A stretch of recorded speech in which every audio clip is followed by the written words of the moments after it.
La pression monte au fur et à mesure que se rapproche la date du 21 mai. Les présélectionnés pour la troisième et avant-dernière phase de préparation de la phase continentale du Challenge Trophy sont poussés dans leur dernier retranchement.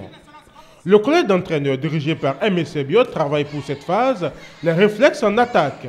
Comment déclencher une contre-attaque, accélérer le jeu, choisir l'angle de tir, le positionnement des gardiens sur les phases d'attaque, le choix de la surface à couvrir et la communication avec la défense sont entre autres les aspects tactiques abordés au cours de ces 10 jours de travail. Nous avons travaillé les situations en attaque, d'accord?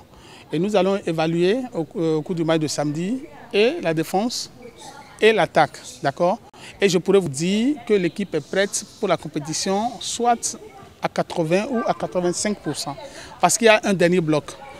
Fait nouveau, les séances sur le béton du terrain annexe ont cédé la place au tapis du Palais des Sports, une surface qui améliore la qualité de la préparation. Vous voyez, quand les enfants travaillent sur ça, ça leur permet de faire des gestes facilement. Là-bas, c'est une question psychologique, d'accord? Et si on doit travailler dans ces conditions, on ne peut que avoir le résultat. Là maintenant, les gestes, les enfants appliquent les gestes sans arrière-pensée. On a moins de blessés. Vous voyez, moi je suis très content et je passe par ce canal pour dire merci au ministère de la Jeunesse et des Sports. Côté administratif, tout se déroule comme prévu. Le seul détail qui pourrait perturber un peu la préparation n'inquiète pas outre mesure. Il y a une petite réticence par rapport à l'Éthiopie au regard de la manière dont ils ont organisé la phase régionale. L'IHF est un peu réticent pour leur attribuer la compétition. Ce qui est clair, d'ici la fin de la semaine, nous serons fixés par rapport au pays et par rapport à la date réelle de la tenue de cette compétition.